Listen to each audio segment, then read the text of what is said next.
Salam sejahtera di dalam kasih Tuhan kita Yesus Kristus.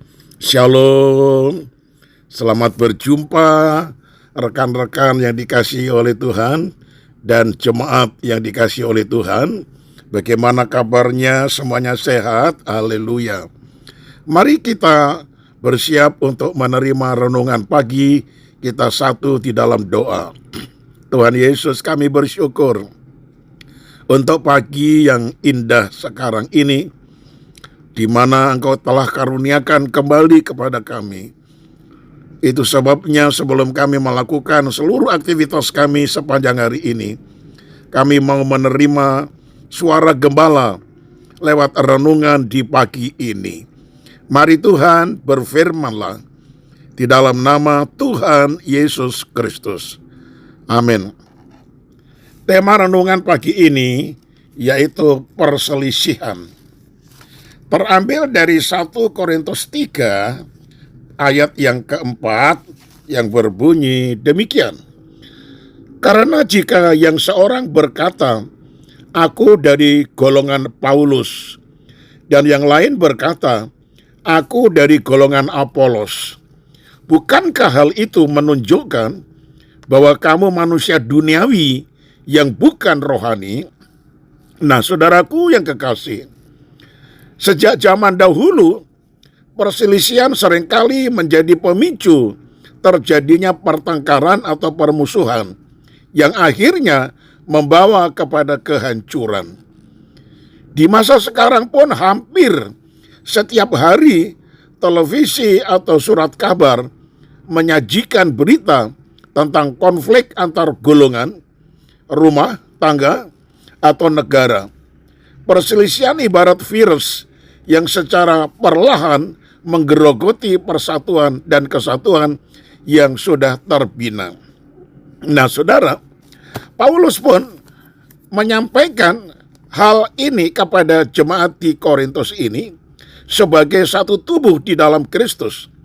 Ia tidak menghendaki adanya perselisihan antar anggota, sebab jika di antara kamu ada iri hati dan perselisihan, bukankah hal itu menunjukkan bahwa kamu manusia duniawi dan bahwa kamu hidup secara manusiawi? 1 Korintus 3 ayat 3 bagian B. Masalah perselisihan ini seringkali masih terjadi di antara gereja Tuhan atau anak-anak Tuhan sampai saat ini.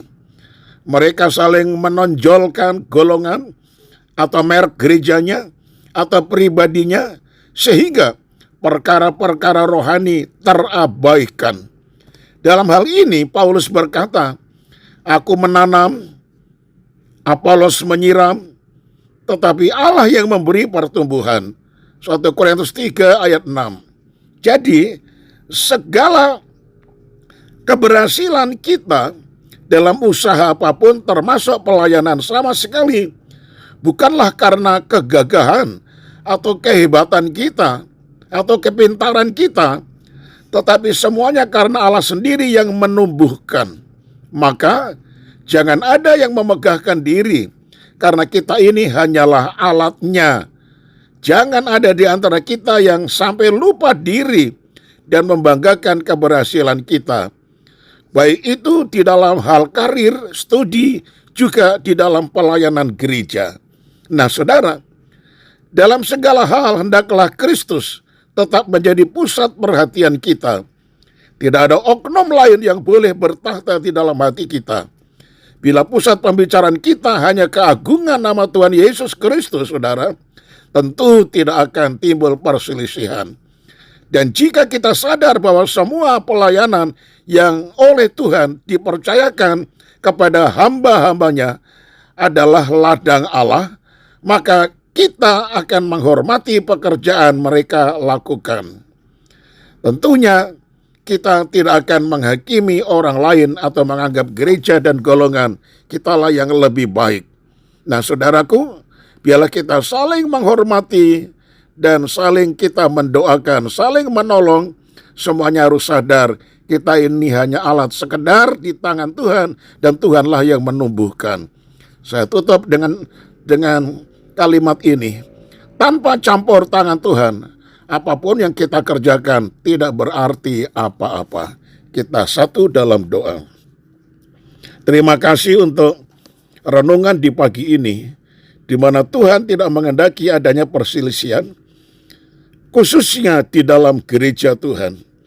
Biarlah masing-masing pelayan atau masing-masing jemaat akan fokus memandang kepada Tuhan Yesus sebagai juru selamat dan kepala gereja, sebagai gembala yang agung. Bukan mengidolakan hamba Tuhan, walaupun itu pendeta besar sekalipun, penginjil besar sekalipun, tetapi mereka hanyalah alat di dalam tangan Tuhan yang adalah manusia saja. Itu sebabnya ya Tuhan, ampunilah kami, agar supaya perkara yang terjadi seperti jemaat di Korintus, saling ada golongan satu dengan golongan yang lain, itu tidak akan terjadi di dalam gereja kami ataupun di dalam keluarga kami. Biarlah masing-masing merendahkan diri, saling mengakui, saling menghormati, sehingga satu dengan yang lain benar-benar menyadari ada karunia-karunia yang berlainan dan talenta-talenta yang berlainan, tetapi semuanya untuk satu tujuan, yaitu supaya Injil Tuhan diberitakan dan banyak jiwa dimenangkan, yang Yesus akhirnya ditinggikan. Terima kasih banyak Bapa. Tuhan, kami bersyukur untuk firman yang mengingatkan kepada kami tentang adanya kesatuan dan keserasian. Segala hormat puji bagi Engkau saja. Kami menyerahkan hidup kami sepanjang hari ini, anak-anak kami, usaha kami, pekerjaan kami. Tuhan buka jalan dan Tuhan sertai dan memberkati kami. Inilah doa yang kami panjatkan dalam nama Tuhan Yesus Kristus, Tuhan dan Juru Selamat kami. Haleluya. Amin. Nah saudaraku, selamat pagi, sampai berjumpa esok hari dan tetap semangat.